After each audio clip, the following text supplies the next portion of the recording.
আসসালামু আলাইকুম।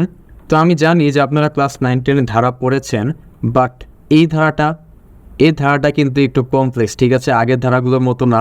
তো আপনারা এই ভিডিওতে দেখতে পাবেন একটু পরে যে এই ধারার মধ্যে আরেকটি ধারা, তার ভিতরে আরেকটি ধারা, তার ভিতরে আরেকটি ধারা, এরকম একটা অবস্থা সৃষ্টি হয়ে যাচ্ছে।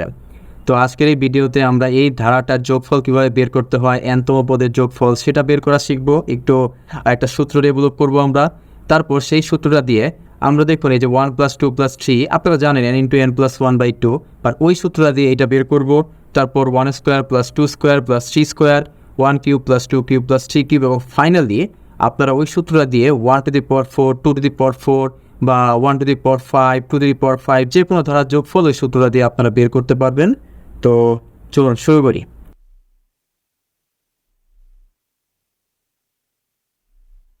আচ্ছা, তো বলেছিলাম যে এই ধারাটা অনেক কমপ্লেক্স, তাই না? তো এটারই ব্যাখ্যা এখন দিচ্ছি। যে প্রথমত খেয়াল করে দেখুন যে 3 আর 6 এর মধ্যে ডিফারেন্স হচ্ছে 3, তারপর 6 আর 11 এর মধ্যে হচ্ছে 5, এদের দুজনের মধ্যে ডিফারেন্স 8, এদের দুজনের মধ্যে ডিফারেন্স হচ্ছে 12। হয়তো বুঝতেই পারছেন, দেখুন ডিফারেন্সটা কিন্তু চেঞ্জ হয়ে যাচ্ছে, তাই না? তারপর এদের মধ্যকার ডিফারেন্স হচ্ছে 17, 48 এবং 71 এর মধ্যে ডিফারেন্স হচ্ছে 23। আবার দেখুন এই ডিফারেন্সের মধ্যেও কিন্তু ডিফারেন্স আছে, যেমন এটা হচ্ছে 2, তারপর এদের মধ্যকার ডিফারেন্স হচ্ছে 3, এদের মধ্যকার ডিফারেন্স 4, তারপর 5, তারপর 6, তারপর এদের ডিফারেন্সও কিন্তু আছে 1, 1, অর্থাৎ প্রত্যেকটার মধ্যে ডিফারেন্স 1, তারপর হচ্ছে 0। তো যখনই আমরা 0-তে এসে পড়বো তারপর আমরা স্টপ হয়ে যাব, একবার 0 পেয়ে গেলেই আমরা স্টপ। এখন ভালো মতো খেয়াল করে দেখুন, আমরা যোগফল বের করতে চাই। ধরে নিলাম যে এখানে কোনো একটা পদ আছে nতম পদ, সেই nতম পদ পর্যন্ত আমরা যোগফল বের করতে চাই। s = what? তো ভালো মতো একটু মন দিয়ে দেখুন s এর যেই সূত্রটা সেটা কী হবে। এখানে অনেকগুলো ধারা সৃষ্টি হয়ে গেছে না? অনেকগুলো, আমি বলেছিলাম যে ধারার ভেতরে ধারা, তার ভেতরে ধারা। দেখুন এখানে কিন্তু অনেকগুলো ধারার মতো সৃষ্টি হয়ে গেছে। তো আমরা কী করব, প্রত্যেকটি ধারার যে প্রথম পদটা আছে সেটা লিখব। এই দেখুন এখানে 3, তারপর এখানে কিছু একটা লিখতে হবে, ওটা পরে বলছি। তারপর এই যে আরেকটা 3, প্রথম পদগুলো লিখব। তারপর এই যে এই ধারার প্রথম পদ হচ্ছে 2, তারপর একটা ব্র্যাকেটে কিছু একটা লিখব। এই হচ্ছে প্রথম পদ 1, তারপর ব্র্যাকেটে কিছু একটা লিখব। আর শূন্য লেখার দরকার নেই, শূন্য তো আপনারা জানেন গুণ করলে শূন্য হয়ে যাবে। তার এখন এই ব্র্যাকেটের ভিতরে কী লিখব, তাই তো? তো প্রথমটাতে লিখব হচ্ছে NC1, তারপরেরটাতে লিখব NC2, তারপরেরটাতে NC3 এবং ফাইনালি আমরা লিখব হচ্ছে NC4। ব্যাস হয়ে গেছে। এই যে এই সূত্রটার মাধ্যমেই আপনারা যে কোনো এরকম কমপ্লেক্স ধারার যোগফল আপনারা বের করতে পারেন। চলেন একটা উদাহরণ দেই। ধরে নিলাম যে আপনি এই যে এতটুকু পর্যন্ত যোগ করতে চান, 71 পর্যন্ত যোগ করতে চান এবং গুণে দেখুন 1, 2, 3, 4, 5, 6, 7 এই পর্যন্ত n এর মান হচ্ছে 7। তাহলে n এর মান যদি আমি এখানে 7 বসাই, আপনারা ক্যালকুলেট করে দেখবেন যে যোগফল আসছে 189। ঠিক আছে, এই সূত্র অনুসারে যোগফল আসে 189 এবং আপনি যদি ম্যানুয়ালি 3 + 6 + 11 + 19 ম্যানুয়ালি যোগ করে দেখেন, তাও দেখবেন যে আপনি যোগফল 189ই পাচ্ছেন।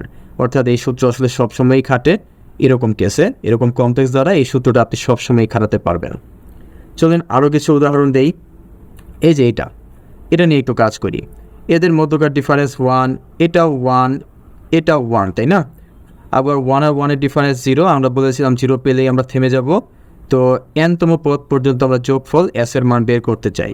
তো আগের মতোই খেয়াল করে দেখুন, এখানে একটা ধারা 1 গুণন কিছু একটা লিখব, তারপর এখানে আরেকটা ধারা 1 গুণন কিছু একটা লিখব, মানে প্রথম সংখ্যাগুলো এখানে লিখেছি, তারপরে আমরা বসাবো হচ্ছে NC1 এবং এখানে বসাবো NC2। এখন আপনারা জানেন NC1 মানে তো n, তাই না? আর NC2 মানে হচ্ছে n × n-1/2। এই অংশটুকুকে আপনি যদি সিম্পলিফাই করেন, আপনি দেখবেন আপনি যে সূত্রটা পড়েছিলেন সেটাই এসে পড়বে।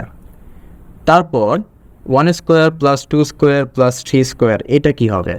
তো ধরে নিলাম যে 1² এবং 2² মধ্যে ডিফারেন্স কত? 3, এদের মধ্যকার ডিফারেন্স হচ্ছে 5, তারপর এখানে তো 4² আছে, আবার 5² আছে, তাই না? এগুলো লেখা হয়নি। তো এইটুকু ডিফারেন্স হচ্ছে 7, 4² এবং 5² ডিফারেন্স হচ্ছে 9। তারপর দেখুন 3 এবং 5 এর ডিফারেন্স 2, 5 এবং 7 এর ডিফারেন্স 2, 7 এবং 9 এর ডিফারেন্স হচ্ছে 2 এবং আলটিমেটলি 2 এর ডিফারেন্স 0, 2 এর ডিফারেন্স 0। তো এখানে 1, 2, 3টা ধারার মতো সৃষ্টি হয়ে গেছে, তাই না? তো আমরা যোগফল বের করতে চাই, এই nতম পদ পর্যন্ত যোগফল বের করতে চাই। তো আগের মতোই এই যে প্রথম পদ 1 স্কোয়ার এখানে লিখব, তারপর এখানে দেখুন 3 আছে লিখব, তারপর এই যে 2 আছে এটা লিখব। আর প্রথমে কি বসাবো? প্রথমে বসাবো NC1, তারপর বসাবো NC2 এবং ফাইনালি আমরা বসাবো হচ্ছে NC3। তো NC1কে লিখতে পারি n, তারপর NC2কে লিখতে পারি হচ্ছে n ইন্টু n-1/2 এবং আলটিমেটলি NC3কে আমরা লিখতে পারি n ইন্টু n-1 n-2, নিচে হচ্ছে 3 ইন্টু 2 ইন্টু 1। আপনারা বাসায় একটু ক্যালকুলেট করবেন, এই জিনিসটা সিম্পলিফাই করবেন। সিম্পলিফাই করার পরে দেখবেন যে আপনাদের যে চিরচেনা সূত্র n ইন্টু n+1 তারপর 2n+1/6 এই সূত্রটা এসে পড়েছে। একইভাবে 1 cube plus 2 cube plus 3 cube, খেয়াল করে দেখুন এদের মাঝখানে ডিফারেন্স হচ্ছে 7, তারপর এদের মাঝখানে ডিফারেন্স হচ্ছে 19, এদের মাঝখানে ডিফারেন্স হচ্ছে 73, তারপর এদের মাঝখানে ডিফারেন্স হচ্ছে কত 61, তাই না? তো এইভাবে আপনারা ধরেন 6 কিউব পর্যন্ত ডিফারেন্স নিতে পারেন। তো 5 কিউব এবং 6 কিউবের ডিফারেন্স হচ্ছে 91, তারপর 7 এবং 19-এর মধ্যে ডিফারেন্স হচ্ছে 12, এরপর 19 এবং 37-এর মধ্যে 19 এবং 37-এর মধ্যে ডিফারেন্স হচ্ছে 18, 37 ও 61-র মধ্যে ডিফারেন্স 24, 61 এবং 91-এর মধ্যে ডিফারেন্স হচ্ছে 30। দেখুন এদেরও আবার ডিফারেন্স আছে, এটা 6, এটা 6 এবং এটা 6 এবং ফাইনালি আমরা কিন্তু 0 0 পেয়ে গেছি। যেখানে 0 0 পেয়ে যাবো আমরা থেমে যাব, তারপর আমরা এর মান বের করব। তো খেয়াল করে দেখুন এখানে 1 2 3 4টা ধারা সৃষ্টি হয়েছে। তো প্রথম ধারার প্রথম পদটা হচ্ছে 1 কিউব, তারপর এই যে দ্বিতীয় ধারার প্রথম পদটা, এরপর এই দেখুন 12, তারপর এই দেখুন 6, এই তো হয়ে গেছে। এখন আমরা কী করব? প্রথমে বসাবো NC1, তারপর NC2, এরপর NC3, এরপর NC4। এখন আপনারা যদি এই অংশটুকুকে একটু সিম্পলিফাই করেন তাহলে দেখবেন আপনাদের যে চিরচেনা সূত্র আছে সেটার সাথে মিলে যাবে।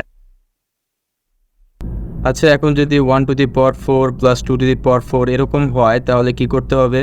দেখুন আমি আগেই সব কিছু এভাবে সুন্দর মতো সাজিয়ে রেখেছি। তো এখন আমি ধরেন nতম পদের যোগফল বের করতে চাই, তাহলে এই যে 1 টু দি পাওয়ার 4 এটাকে প্রথমে লিখবো, তারপর এরকম একটা চিহ্ন দিব, তারপর এই দেখুন দ্বিতীয় ধারার 15 সেটাকে প্রথমে লিখবো, তারপর এই যে 50 এটাকে লিখবো, তারপর 60 এটাকে লিখবো, এরপর দেখুন 24 এটাকে লিখবো। তারপর কি মনে আছে হয়তো প্রথমে লিখবো NC1, তারপর NC2, এরপর NC3, NC4, NC5। তো এইভাবে আপনি যে কোনো পদের যোগফল বের করতে পারবেন।